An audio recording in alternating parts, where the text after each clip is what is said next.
Manx Radio Sports, brought to you by The Print Shed. Visit theprintshediom.com today to set up your personalised web shop for your sports club or business. Good evening and welcome to Friday Sport Preview on Manx Radio. Rob Pritchard here with you for the next 30 minutes to take a look at the upcoming sporting action on Ireland this weekend in tonight's programme.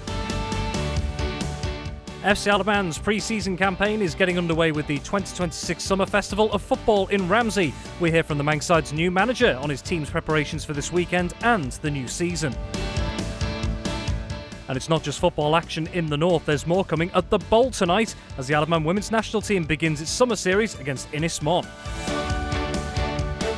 Elsewhere, we hear about what's in store for the inaugural running of a new rallying event on Manx shores, which got underway this afternoon. The latest Isle of Man athlete to become part of the 2026 Commonwealth Games squad tells us of her excitement about heading to Glasgow. And in cycling, racing returns to the ancient capital of Mann this Sunday. That is all to come this evening.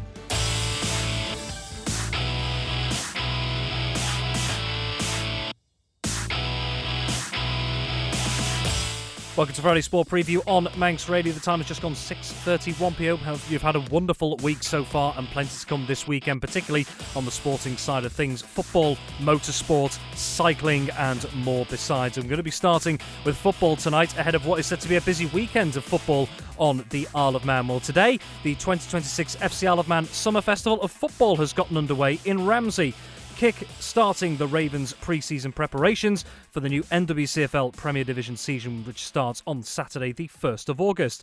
Well, across today and Sunday, FC Isle of Man, EFL League 2 side Shrewsbury Town, National League North outfit Radcliffe and Northern Premier League club Bury will face off in a series of matches at the Balaclone Stadium. Well, Shrewsbury Town and Radcliffe are playing the opening game at the moment, and now attention turns to FC Isle of Man versus Bury at 7:30pm tonight. And ahead of this evening's clash, FC Isle of Man's new manager Lee Dixon explains what he wants to see from his players this weekend and how preparations have been going so far this summer. Yeah, I've been really pleased. The players' mentalities have been really good. They've come down, they've worked hard, no one's complained. We've had a little injection from 5 or 6 really young lads who've come in, and their enthusiasm for it has been excellent. I think it's spread through the whole group. Obviously, I said when I initially got interviewed, it's going to take time to it's a bit of a mentality change really from where we were. In terms of how I work with the players and my requirements, slightly different. Obviously, lads are going to have to get used to that. Some of them have sort of seen it and felt it already in terms of I'm quite straight talking. In training, in and around the place, people have been great in keeping in touch with me if they can't make training and stuff, which in the past it's always been done through WhatsApp groups and sort of polls about who's available for training and games. And I made it very clear at the outset I wasn't putting polls in so people can put ticks and crosses.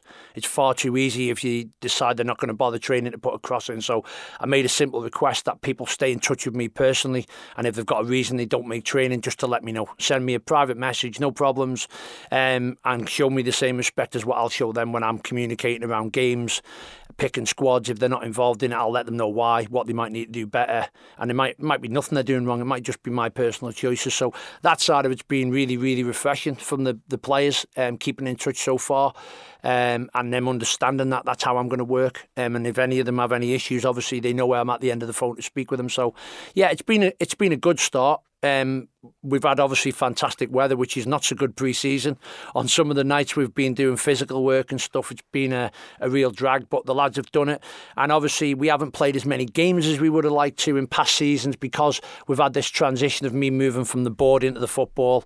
In the past, I would have sort of organised the pre-season for the manager and set up all the friendlies for them and arranged all the away teams to visit. And we had plenty of inquiries from teams, but with the turmoil that was going on and the handover to the new group on the board, that's gone a little bit by the wayside. So probably for our first game, it's a little bit late in the day, and we'll probably go into the season maybe not quite having played enough games. But I've said to the players, the first sort of 4, 6, 8 weeks of the season is going to be part of our pre-season in building up that match fitness.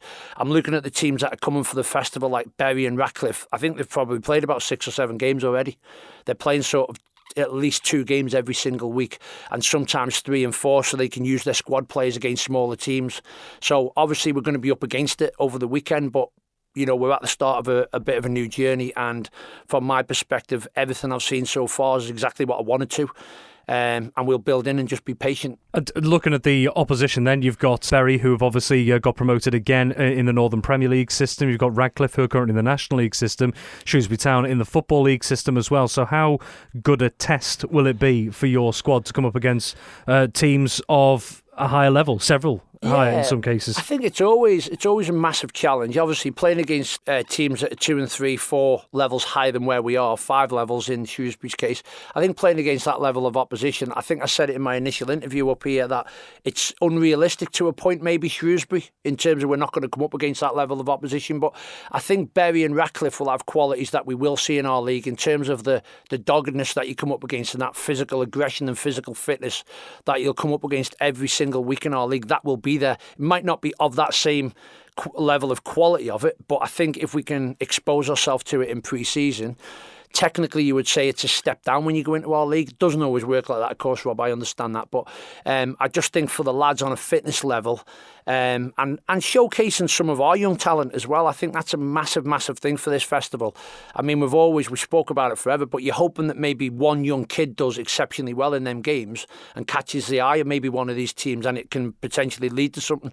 I know in the past, obviously, you'll be aware we had Dean Pennington and Bury took him when they were on, I think there was about 15 games of the season to go, and they were obviously aware of Dean and his quality, and they took him, and we've got a really good group of young lads in at the minute who are like between sort of 16 and 19. There's about 8 of them, and they've been brilliant pre-season, and so it'd be fantastic to try and get them some game time and give them a little opportunity to shine, really, and see can we get 1 or 2 of them maybe spotted by a few of these teams, and it might lead to like them going over for a bit of training, or it could lead to contracts in the future. So in the short term, in the here and now for this squad, I believe you said there's going to be 19 that are going to be involved up in this Summer Festival of Football. Quite generally, what do you want to see from the squad, both collectively and individually, in this festival? I think collectively, I want to see that they've took all the messages on board that we've been speaking to them about in possession, out of possession, and in the transitions. We've been speaking very straight messages. There's been no complications around it. When we attack, I want us to attack fast. I want us to be aggressive. I want us to try and penetrate the back lines as fast as we can and go for the jugular. Obviously, it's a very energetic game when you do that, because you're going to do a lot of time going up and down the pitch. But I don't want us to be a possession-based team that just passes for the sake of passing. We've done a lot of work on it pre-season in people taking risks, try to play killer balls, men in forward positions making aggressive runs beyond players. So we've done a lot of that. So I want to see that. I want to see how quick we're willing to in the transition, how quick and hard people want to work to get back behind the ball together as a team.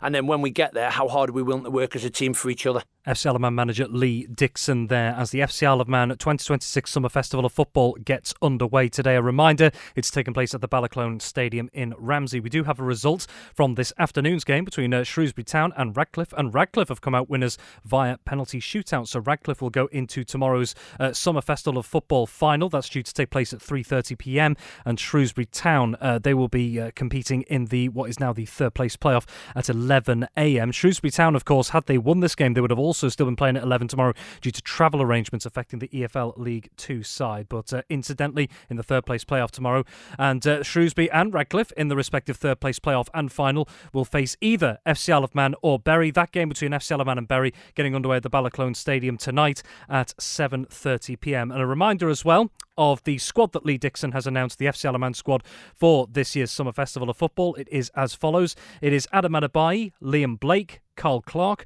Preston Cleater, Beren Colley, Tom Crosby, Will Cowan, Sammy Gelling, Jack Higgins, Charlie Higgins, Adam Killier, Jimmy Lowther, Alex Maitland, Jean Marquez, Adam McCullough, Dean Pennington, Joe Quayle, Kyle Watson and Steve Whitley. Well, we're going to be staying with football now because the Isle of Man women's national football side returns home this weekend for a summer series starting this evening. The hosts welcome Ynys Mon to the Bowl in Douglas for 2 fixtures across today and tomorrow. First this evening at 7pm, the Isle of Man women's senior side face the visitors before a Manx under-23 squad takes on Ynys Mon on Saturday at 2:30pm.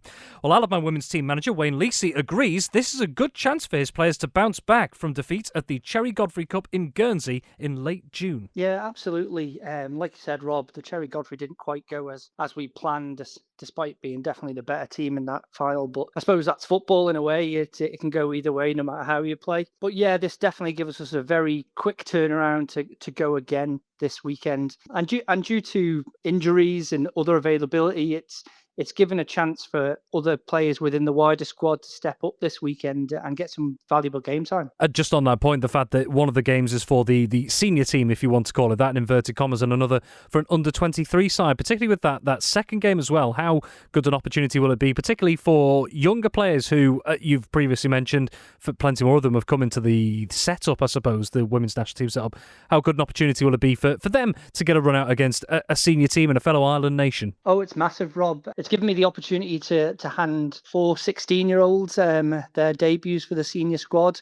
It'll give them massive experience playing at this competitive level, basically Island Games level. So I'm hoping they're all looking forward to it. And on top of that as well, not just for the younger players, but even the more experienced, the entire squad as well. Of course, in some cases, in the weeks and months to come, you'll be starting to look ahead to the next Island Games in the Faroe Islands next summer as well. So how much clearer a picture will it give someone like you as the manager, as well as to what your players' best attributes are going toward next summer? Yeah, absolutely. It gives me a chance to try a few things.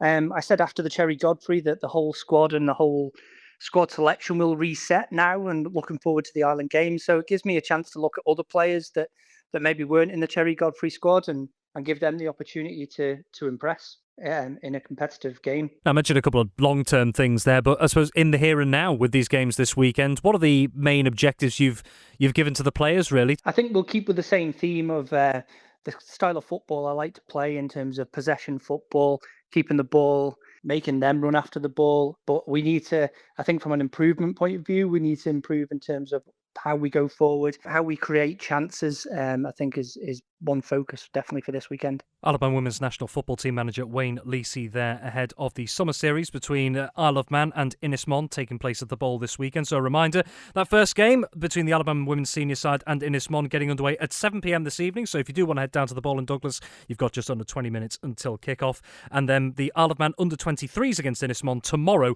at 2:30 p.m. also at the Bowl in Douglas. So a reminder then of the Alabama women's squad to face Ynys Mon for the summer series today and tomorrow at the Bowl. It's Caitlin Beattie, Rosa Belcardi, Lois Koppel, Kaylee D. Corrin, Lisa Costain, Maddie Crawley, Millie Dawson, Lulabelle Finley, Ellie Gorn, Poppy Glennon, Kaylee Gregor, Taylor Jochen, Megan Kelly, Tia Lisy, Stevie Mallon, Ari Roberts, Erin Sells, Lydia Shaw, Caitlin Smith, Holly Stephen, Holly Sumner and Pippa Wallace.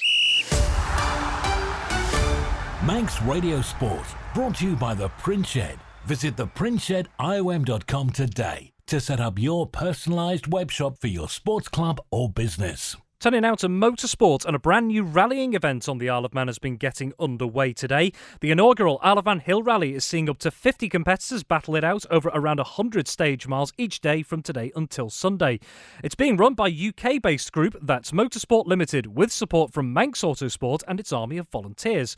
Mark Ellison of Manx Autosport has been telling me what the event is all about and how positive the rallying scene on Manx shores is looking right now. I think the best way to describe it, Rob, is to say it's like rallying on steroids. What we've got here, we don't have your Focuses and your Beamers and things. What we've got here are things like Wildcat Bowlers and Land Rover 110s and Range Rovers and just a mix, a match of very high, powerful vehicles that can take to rough and extreme conditions. So although they are using certain sections of tarmac, they're also going into the forests and even going up the likes of the Whiskey Run and Windy Track that goes up to Windy Corner, up through Glenroy. So it's a big mix and match of different types of surfaces. 45 to 50 entries for a new event as well. What do you think that says about the way the Isle of Man is able to showcase itself as a rallying venue? We already know what happens with the other events, but to start a new one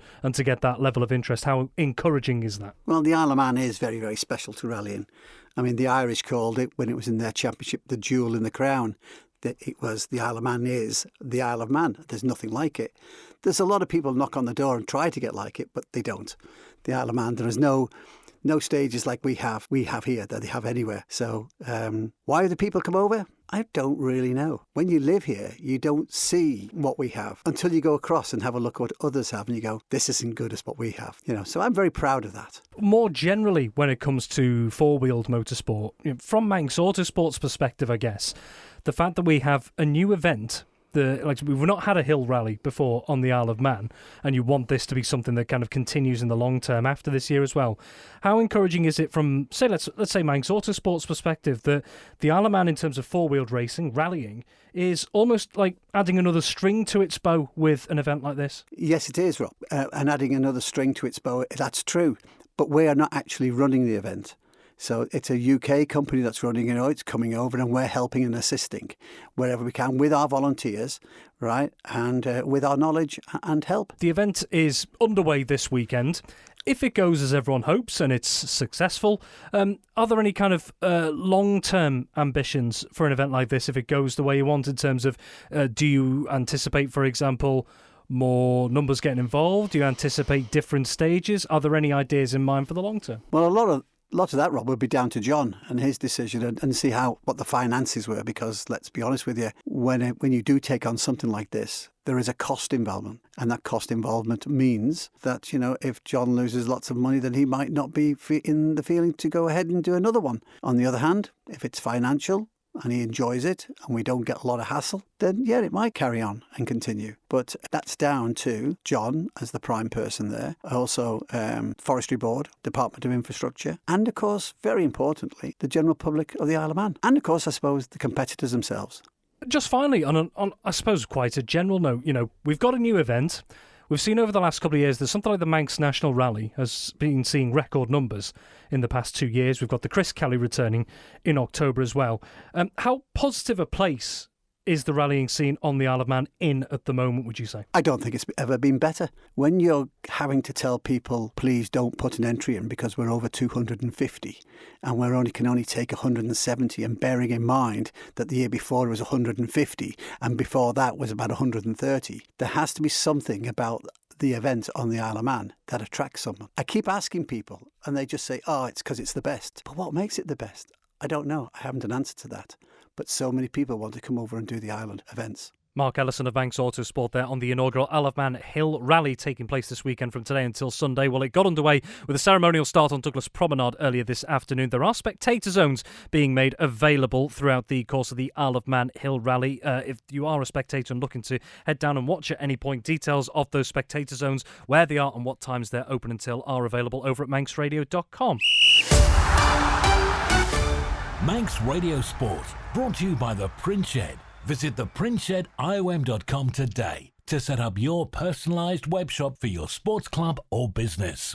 Moving on, and with less than a week to go until the 2026 Commonwealth Games in Glasgow, there's been a late change to the Isle of Man squad heading to the Scottish city.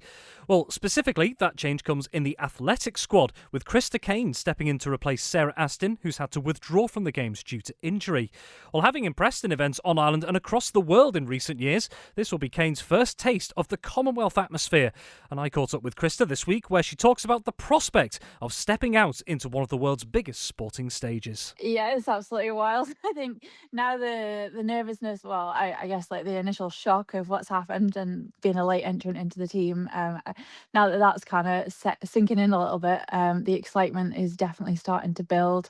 As you say, is not much time for me to get prepared, which I guess could be a good thing, not to overthink things, but it does mean the prep is going to be very short. So we'll do what we can. You've been taking part over the last few years in some of the biggest marathons in the world, for example. And yes, it's a different discipline in Glasgow. But, what are you looking forward to most about, I suppose, the atmosphere and experience to come from something like the Commonwealth Games? It's something new for you. And, of course, it's one of the highest stages you can compete on as an Isle of Man athlete. Yeah, it's absolutely huge. Just the whole experience, I guess. I mean, I went into, obviously, the Island Games last year, which I underestimated before in the build-up. I didn't realise how amazing it actually was going to be. And I loved every second of being out there in Orkney.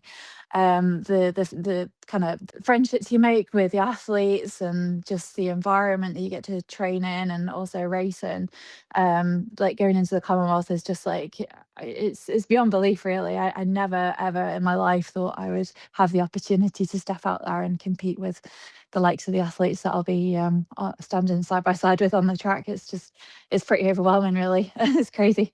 And of course, you took part in the women's 5,000 metres in Orkney last year and went on to take gold despite a late charge from one of the local athletes at the time. But, what are you, I suppose, expecting from the quality of those around you and just of the race in general? Some of the best in the world are expected to be alongside you. Yeah, I'm not quite sure there's a start list been released yet, but obviously from previous games, we know that there's a lot of top athletes that do compete at the games. I don't know whether someone might be going out for a world record or what kind of caliber of athletes will get there, but it'll be the highest standard, I'd imagine. Watching some of like the Diamond Leagues and the British Champs, seeing people qualify, that's really inspiring. And yeah, if I could aim just to get lapped maybe once, that's probably what I'm hoping for. Hopefully not twice. Yeah, completely different dynamic from what I ran last year at the Island Games in Orkney, that's for sure. But the fact, like you say as well, like, you are going to be coming up and you completely recognise, it's going to be a world-class field out there. But does that maybe almost take a bit of the pressure off your shoulders? You went in with a lot of expectation to the Island Games last year. You've always got that competitive streak about you. You want to do as well as possible. But is there sort of no pressure on your shoulders going into this? You can just enjoy it? Definitely. And I think also coming in at this late stage, it is limited what I can do in the short space of time that I've got. I don't know, if I'd had a little bit more time to prepare, perhaps I would have done a stint at altitude and focused a little bit more on the speed work ahead of where we are now. But yeah, it's nice to go in without the pressure of obviously thinking we might podium. Much to my family's disappointment, they still seem to think I might take the gold, but I'm trying to manage their expectations and way off where that might be. But yeah, it's quite funny. But yeah, like for me, I'll just run my own race, I think, and yeah, just try and do the best I can. If I can come away with a PB at the end of the day, that would be amazing. But yeah, it's just nice just to, as you say, go in without the pressure of perhaps what I ran last year in Orkney. Athlete Christa Cain there, who'll be part of the Isle of Man squad heading to the 2026 Commonwealth Games in Glasgow, which is due to take place from Thursday the 23rd July to Sunday the 2nd of August. Manx Radio Sport, brought to you by the Print Shed. Visit theprintshediom.com today to set up your personalised webshop for your sports club or business. And finally tonight we turn to cycling, and crit racing returns to the south of the island this weekend. Well, having made a long-awaited return last year, the Castletown Crit will be held in and around the ancient capital of Mann this Sunday. It's expected to feature riders of all ages, from young juniors right up to senior stars, in a meeting that's also been endorsed by some of the island's biggest names in the sport. Well, Niall Quiggin, director and treasurer of the event's organisers, the Manx Viking Wheelers Club, tells us what's in store for competitors and spectators. So the Castletown Crit is a reimagining of a classic bike race around the centre of Castletown. The race used to take place all the way from the 60s to the early 90s, and it was known as the Castletown Kermesse. And it didn't exist for many years, but we brought it back last year as the Castletown Crit, kind of a reimagining for a new generation. And essentially what it is just many laps of twists and fast circuit around the centre of town here in Castletown, with the main finish being in the square. So there's lots of vendors and space for people to watch and support, and generally it's a great atmosphere in the day. But yeah, it's perfect for competitors and spectators. And what makes Castletown such a good place for crit racing, do you think? Well, it's got everything really. You've got long straights, you've got little cobbled sections, a small hill going up Bank Street, and then twisty turdy corners as well, with a really narrow section down through the shopping street on Arbery Street there. But no, it's a fantastic place to hold a race, and it's the reason it was held here for so many years.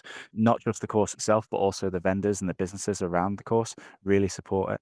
And you can't beat the backdrop of a medieval castle in the background of a bike race, I don't think. So yeah, that's why we love it. Last year, of course, when this event took place, the weather was interchangeable, shall we put it that way, and made for some challenging conditions. But hopefully, as we're speaking right now, the weather's nice, and if we can have some of this weather, then how good will it make the racing? Yeah, so last year was good. We kind of just got the racing in while the weather was okay, but we had to cut the last race short. But I think we did all right considering the weather we had. But yeah, this year the forecast is really good, so we're not expecting any weather disruptions, touch wood. But yeah, it really adds another level to the event when the spectators can sit in the sun, maybe grab a beer or something and watch some really fun top level racing, whether it's the really fast guys or just the little kids on their balance bikes rolling around. It should be an epic afternoon. In terms of the top end with regards to the racing. Are we expecting once again to see some of the top cyclists from the island taking part? You will, yeah. So I think we have returning Adam Kelly. So he's last year's champion. So he'll be on the start list for the men's A race. And then also making a return to crit racing scene, who for many years they dominated the UK scene, is the Mazzoni brothers. So expect to see Leon and Tom on the start line for the A race on Sunday. But other than that, if you just look through the start list, there's loads of local regulars that many cycling aficionados in the Isle of Man will recognise. And then we've also got Becky Story supporting and sponsoring the ladies' race. The fact that Becky Story, one of the Isle of Man's current World Tour competitors, is offering her support to a race like this. What do you think that says about the value of the Castletown Crit and local racing that some of the island stars are giving their backing to it? Yeah, so just starting with Becky Story sponsorship, I mean, that's massive for us. She's basically supporting the only women's only cycling event on the Isle of Man, which we're probably proud to host. And it just gives women a chance to, compete in their own zone with no men cluttering off the course. So, we're proper proud to have her on board. And, we're always valuing her input on how we improve the race for the ladies competing. Away from the sharp end of racing, if we like, which you've just discussed, and you did allude to it before, is the fact that junior riders will have the chance. There's all sorts of different age groups involved in an event like this as well. How important is that, the fact that outside of, let's say, the senior racing, if you like, as well, that it gives younger riders the chance at whatever ability level they're at to take part in something like this, because it's an opportunity that doesn't come around too often in places like the UK. Yeah, 100%. I mean, this year we've expanded our youth offering to include basically anyone under 6 as well. So if they're on a balance bike or their first bike or whatever, they can come up and do a half lap race or just a bit of a fun ride more than anything. But we have racing for all the youth categories. So that's, I think, our youngest rider's 2 and goes all the way up to 13. And after that, they're involved in the senior race. But it just really offers a bit of a focal point for the youth riders each year. They have this event to target because, we have a fantastic Tuesday night offering each week down the NSC. But this event is something different. It lets the youth riders cut their teeth on a closed road circuit, which hopefully in the future they're going to build towards and look at if they're looking to take their cycling to the next level.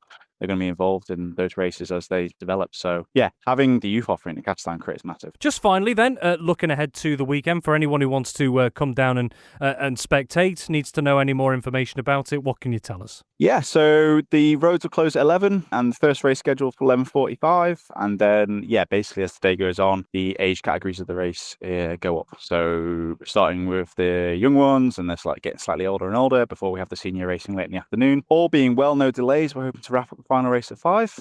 What I would suggest is if anyone wants to follow and come down and watch and know what race is on when, I suggest giving Manx Viking Wheelers Cycling Club a follow on Facebook or Instagram. And that's about all we have time for on Friday Sport Preview this week. Many thanks to our guests as always. Thank you for joining us. The next time you join us on Friday Sport Preview, we'll be live from Glasgow for the 2026 Commonwealth Games. All that's left to say for now is have a wonderful Friday and a wonderful weekend, whatever you're doing as well. But from us, until next time, it is bye for now. Manx Radio Sport, brought to you by the Print Shed. Visit theprintshediom.com today to set up your personalised web shop for your sports club or business.